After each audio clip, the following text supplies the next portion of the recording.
Buongiorno, non vi meravigliate se ancora una volta siamo qui a parlare dell'emodinamica, ma questa volta vengo qui perché ho un mandato particolare da parte dell'associazione e per cui a nome dell'associazione io parlo, perché vorremmo far capire soprattutto ai nostri coetanei e ai nostri connazionali oppure ai nostri amici ogliastrini che noi non siamo qui da un mese perché ci è venuto in mente di fare i miracoli a dispetto dei santi. Noi miracoli a dispetto dei santi non ne vogliamo fare. Noi abbiamo lavorato e abbiamo capito che era una partita da giocare perché era molto importante per la salute dei nostri concittadini.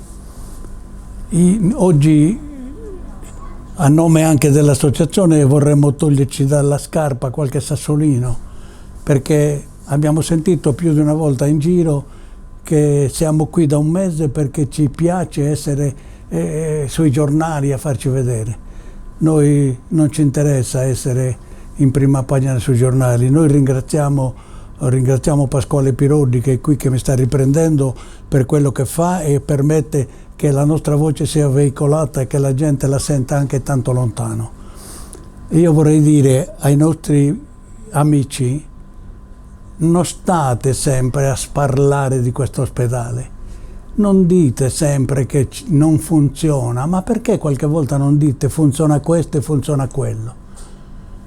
Qui c'è gente dentro questo ospedale che lavora con coscienza e dignità e capacità. Non state sempre a dire quello non è capace, quello non sa fare, quello. Ognuno di noi siamo in un sistema dove il sistema cammina se ognuno di noi fa il suo. Non andiamo sempre a fare quello degli altri. Noi abbiamo bisogno di vivere una stagione di tranquillità che ancora non si vede apparire. Io agli ogliastrini dico: ogliastrini, non siate come i graneti di Sardegna ricoperti dal muschio e da quel tetto di roccia uno stillicidio continuo segna il tempo ed il silenzio e aspettiamo che da fuori arrivi un paladino a svegliarci. Vediamo di svegliarci noi, perché se noi dormiamo il nostro russare non va molto lontano. Dico anche agli interni, coloro che lavorano dentro l'ospedale: non dite sempre ci è mancato una garza, ci è mancato un cerotto, ci è mancato. Signori, questo ospedale ha 75 anni e oggi è un gioiello. Chi l'ha costruito vi ha lasciato in Ogliastra un gioiello che voi dovete custodire, che noi dobbiamo custodire, e siamo qui per questo. Quindi stiamo attenti come mettiamo i passi. Li dobbiamo mettere uno dietro l'altro, ma senza sforzare la gamba, perché il passo più in là della gamba non va. Le cose vengono fatte passo passo. Qui, quando è nato l'ospedale, ci sono miei coetanei, ve lo possono ancora dire, che sono usciti dall'ospedale coetanei che andando a prendere l'acqua perché doveva partorire una puerpera e non avevano l'acqua nel reparto. Sono andati a prenderla fuori, però poi l'acqua è arrivata, c'è.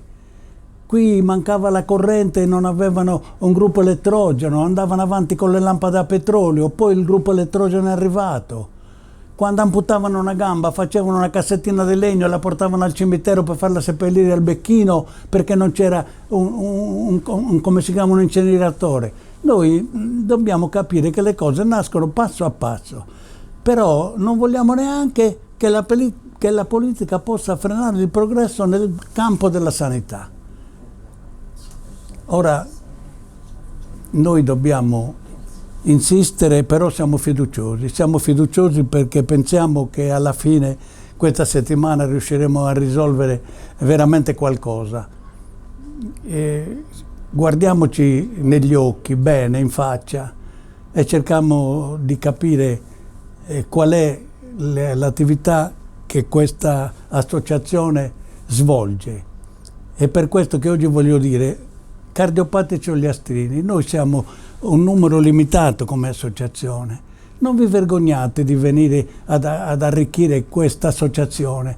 Ognuno di voi può fare un qualcosa, un granello che ognuno porta, fa un mare di sabbia.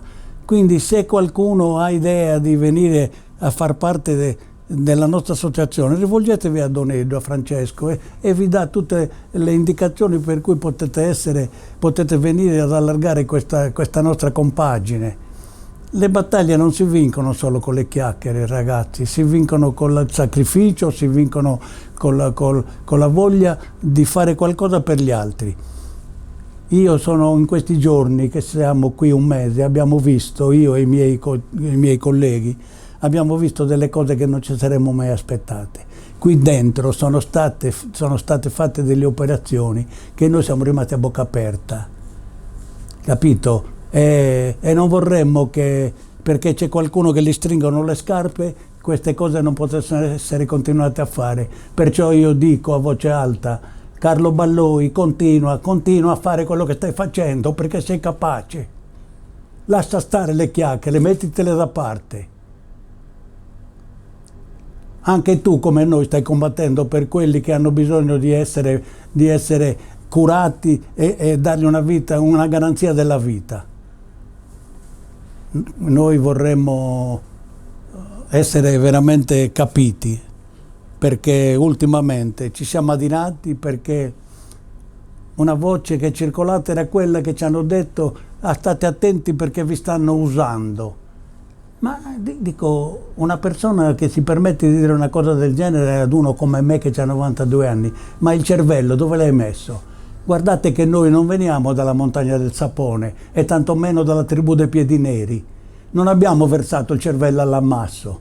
Noi, quando è nata l'emodinamica, ci siamo riuniti in associazione e abbiamo trovato una bilancia con due pesi. Da questa parte c'era l'emodinamica, dall'altra c'era il rischio che ci dicessero queste cose. A un certo punto abbiamo capito che lascia stare la questione destra, abbiamo scelto la sinistra, quella dell'emodinamica, e ci siamo assunti le responsabilità.